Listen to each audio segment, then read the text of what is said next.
toast for the success of his new venture. Here, cheers, cheers, cheers.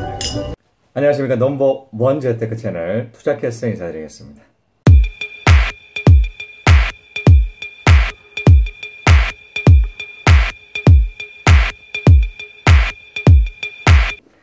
자, 방금 2분 전이었죠. 김영미 국토부 장관은 오전 10시에 이렇게 9.13 대책에서 발표하려고 말씀드렸었던 그 30만 호에 대한 주택 공급 대책 부분, 신규 택지 공급 부분에 대해서 1차 브리핑을 마쳤습니다.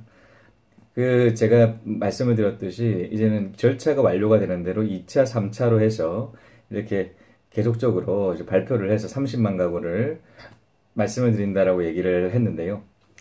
일단 전체적 소외 부분에 대해서 말씀을 드리면 생각보다 오늘 같은 경우는 이제 35,000만 호에 해당되는 그 일부에 대한 부분에 대해서 말씀을 했기 때문에 생각보다 그 부지적인 부분이라든가 이런 가구에 해당되는 그 퍼센테이지는 굉장히 작다. 한 10% 정도, 한 9%에서 8% 정도 이렇게밖에 선공개가 안 됐기 때문에 아무래도 좀 이번에 남북 회담의 공식 수행원으로 이렇게 참여를 하고 한꺼번에 이렇게 지자체와 서울시와의 굉장히 이견적인 대립적인 부분들과 여러 가지 이런 이슈화적인 부분 때문에 많은 조율이 되지는 않은 것 같습니다.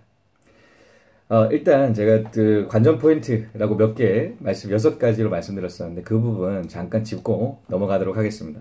첫 번째, 신창현 의원이 언론에 공개를 했었죠. 8곳이 사전 유출이 됐었습니다. 이게 과연 포함이 될지 안 될지에 대해서 한번 의문이 들었었는데요. 자, 말씀드리게 되면, 결국에는 많은 부분이 이제는 포함이 됐죠. 실제 유출이 되고 난 다음에 이 포함을 안 시킬 수가 있다. 국토부에서는 이런 투기 세력 부분에 대한 이제는 사전 경고를 알려줬죠. 이제 포함이 안 될 수 있다라고 얘기를 했었는데 결국에는 거의 대부분이 다 포함이 됐습니다. 3곳만 제외를 하고 나머지 5곳은 다 포함이 됐네요. 과천, 안산, 의왕 같은 경우는 포함이 되지를 않았어요. 5곳은 사전 유출됐던 그대로 발표가 됐고 이제 언론에서 그렇게 의료라고 생각을 하는 부분 중에 하나는 벌써 투기 세력들이 들어갔죠. 일부지만 투기 세력이 들어가서 이제 호가를 좀 높여놓은 상태라고 하는 만큼 이제 좀 이제 후폭풍이 조금은 있을 것 같습니다. 또 두 번째는 서울시장에 반대를 하는 서울시 그린벨트 해지 장관 직권으로 풀까라고 했는데 서울시 같은 경우는 아직까지 풀지는 않았죠. 일단 성동 구치소 이제 5번째인데요.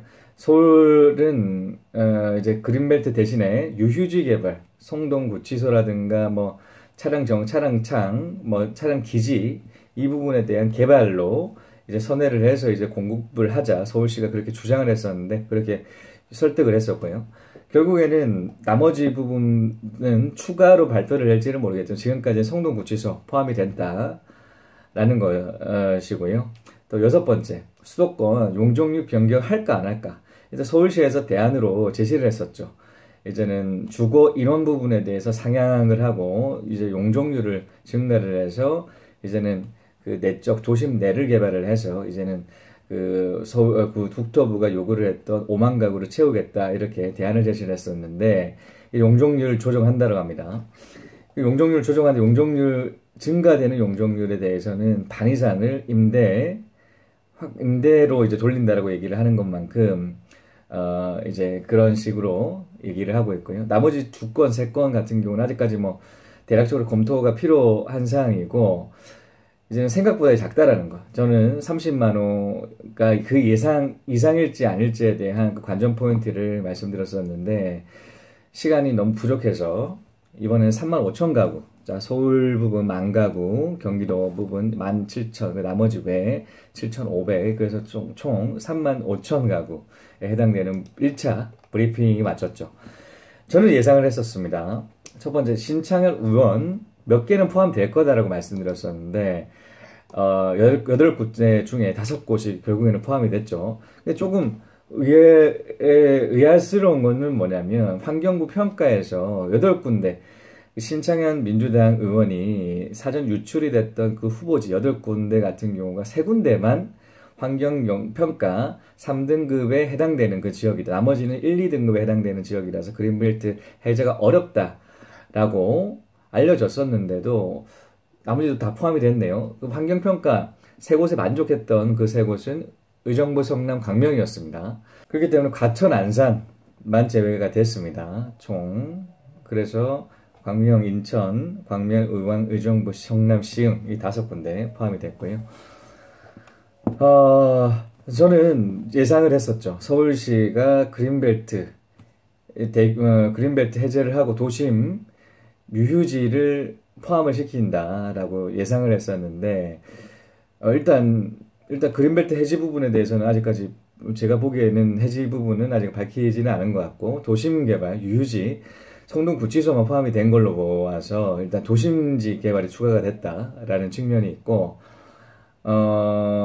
일단 용적률 변경을 할 거다. 일부 지역에 대해서 용적률 변경을 할 거다 했는데, 일단 용적률을 변경한다라고 발표를 했습니다. 이렇게 발표됐던 여러 가지가 좀 많은 것들을 발표를 했는데, 집값을 잡기 위해서는 좀 약간 부족했다. 조금은 부족한.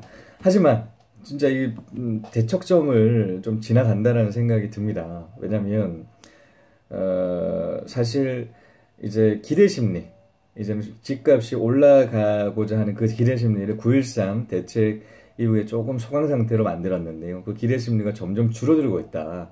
앞으로도 계속 신규 그 택지 부분, 사실 신규 택지가 오래 걸리긴 하지만 한번 뭐 지금 작업한다고 하더라도 2022년 정도까지 뭐 이렇게 입주가 될 거기 때문에 좀 장기간 그런 플랜으로 이제 봐야 되는 측면이 있기 때문에 지금 바로바로 이렇게 공급을 할 수 없다는 측면에 있어서 사실 실효성이 좀 낮은 게 사실이지만, 계속적으로 이제 공급이 확대된다라는 일단 투자한다라고 하고자 하는 그 투기 심리를, 투자 심리를 조금은 좀 감소시키는 그런 효과가 있지 않을까. 앞으로도 계속적으로 9.13 대책에 이은 대책도 이어지고, 추가적인 그런 이제 공정시장가액을 현실화시키는 그런 방안에 대해서도 이제 급등한 그런 구간에서 우선적으로 그렇게 선제 적용하겠다라고 얘기를 하는 뿐만이 아니라 여러 가지 그런 추가적인 대책이 계속적으로 이어지고 있죠. 거기에서 이제 1차 브리핑이 끝났죠. 이제 1차 대책 부분에 대해서 발표가 됐었는데, 앞으로도 대책을 발표를 한다. 연내에 26만 5천 가구에 대해서 추가로 발표를 한다라고 하는 만큼, 그래서 30만 가구를 채우겠다라고 얘기를 했던 것만큼 이제는 총 가구 수에 해당되는 부분은 30만을 상회를 하겠다라는 것을 알 수가 있습니다. 사실 김현미 국토부 장관은 그런 얘기를 했었죠. 1차가 끝이 아닌 2차, 3차로 이렇게 나눠서 얘기를 한다라고 하는 것만큼 연내 26만 5천 가구를 채웠을 때 30만 가구이고요. 3차에서도 추가적인 공급이 이어질 거라고 생각을 합니다. 그래서 저는 제가 예측을 살짝 했었는데, 좀 이 투기 세력들을 김현미 국토부 장관도 또 언급을 했었죠. 이제 실수요자를 보호하기 위해서 투기 수요를 억제를 하고 비이성적인 그런 집값을 잡겠다라는 그 강력한 그런 의지를 바탕으로 이제는 추가적인 그런 30만 호 이상이 된다라는 이제 그런 부분에 대해서 암시를 했다라고 생각을 합니다. 2차까지 연내에서 30만 가구 공급을 하겠다라는 그런 발표를 했던 것만큼요. 투자는 심리지 않겠습니까? 여러 가지 뭐 근거들도 막 필요로 하겠지만, 뭐 금리 인하라든가 이제 대출 규제 완화, 뭐 여러 가지 부동산 규제 부분에서 완화를 시켜야지 이제는 뭐 투자적인 그런 근거를 바탕으로 투자 심리가 올라가겠지만, 이제는 그런 심리가 어느 정도 작용을 해야지 이제 투자가 급심적으로 진전이 되는 게 사실인데요.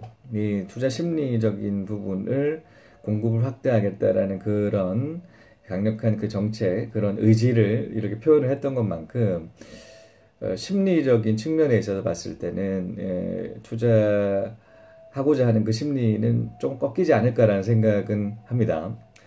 하지만 뭐 지켜봐야겠죠. 이제 앞으로 금리가 언제 그 인상이 될지에 대한 그 부분이 굉장히 관건일 것 같은데 이제 금리 인상 시점 그리고 그 인상 폭 그 여러 가지 뭐 그런 것들을 한번 추이를 지켜봐야 될 것 같습니다. 자, 이것으로 9.12 대책을 통한 소회 및 앞으로의 전망 및 대책에 대해서 알아보는 시간을 가졌습니다. 시청해주신 여러분 감사합니다. 다음 시간에 또 뵙겠습니다.